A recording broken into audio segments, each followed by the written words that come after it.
to fall in love with anyone from Fargo if they've been known to have strong family ties.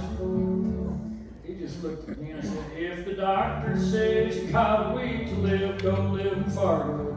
It seemed like a year before you died.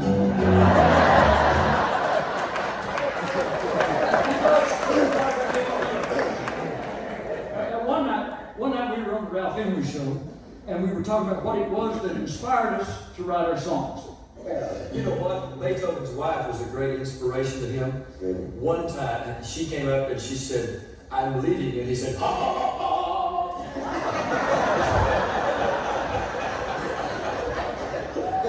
And he just said,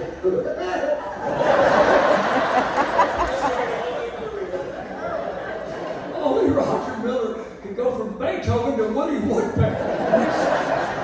It was crazy. So anyway, so one night, speaking of wherever, I was in New Mexico. Like I say, Roger and Mary had a little cottage out there outside of a little town called Sugarcreek, right outside of Santa Fe. And this was back in 1982, 83, something like that. And we'd been in a den, and we were probably having some adult beverages, and we were cutting up and singing songs and stuff. And we'd been in there a couple hours, and he left and went into his bedroom. When he came back, he's carrying a little shoebox.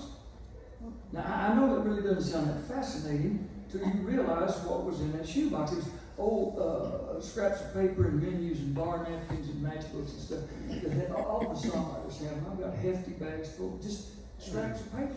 And what it was, he had old song ideas, you know, in that little box, shoebox. So he reached in there, just at random. He just reached in that little thing, took out a little piece of paper and said, Trailers for sale, room to live.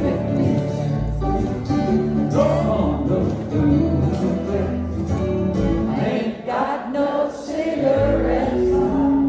2 hours of pushing rooms like 8 to 12 mornings. Man of means I know king of the road. You got it. That is the first little scrap of paper. Like I say, that night was in like 82 or something. Well, King of the Road had won 9 Grammys back at City. It won a pop Grammy, 20 years earlier. But that is the first little piece of paper that he had started scribbling. So he kept it in that shoebox as a keepsake. Well, he puts it back in there and just reaches in there again at random and says, dang me.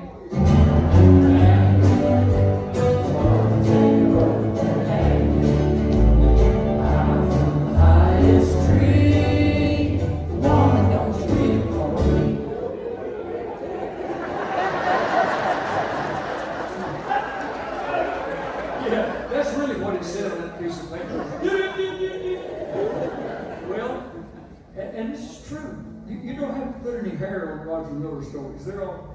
So he put that piece of paper back in the shoebox, reached in there at random and pulled out another little scrap of paper. Well, as fate would have it, it was not a song he'd already written.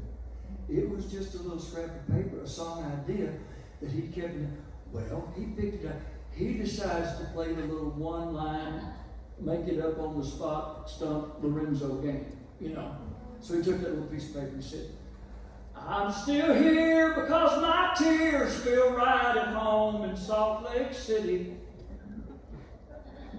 He looked up at me and I said, and if I keep on crying, I'll have Salt Lake on my own. You're not the only one who can write songs.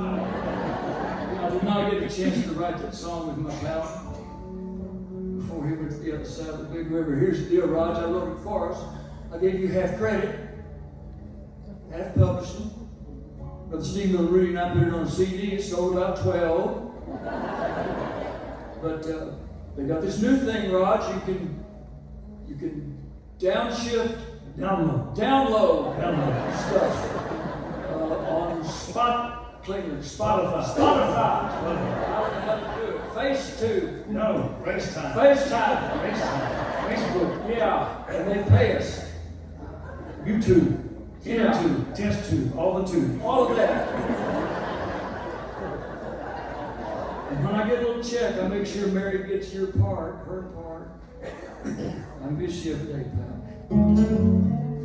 Salt Lake City is my crib this time.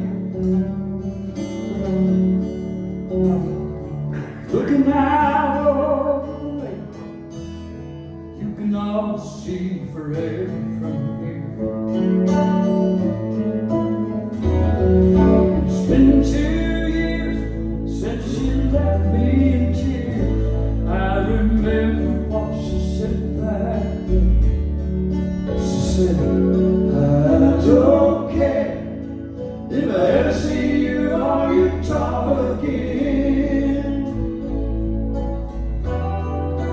I'm still here because my tears feel right at home in Salt Lake City. If I keep on crying, I'll have Salt Lake on my own.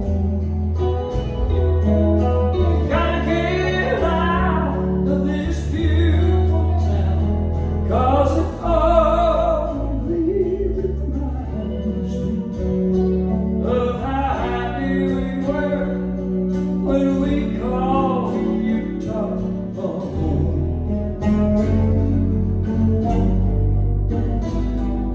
Salt Lake City is mighty pretty this time of year.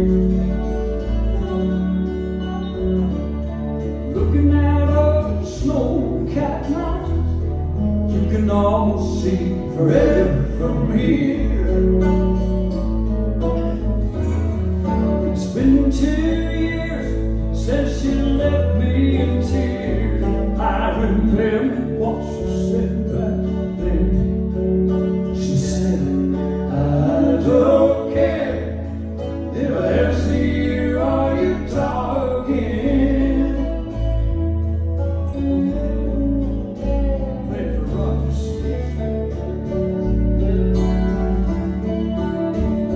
She said, I don't care if I ever see you or you talk again.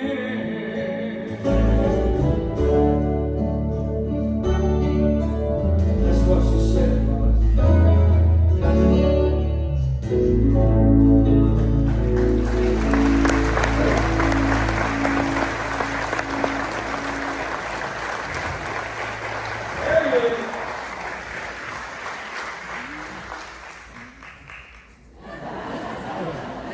I told you he looked at the world sideways. I miss him every day, I really do.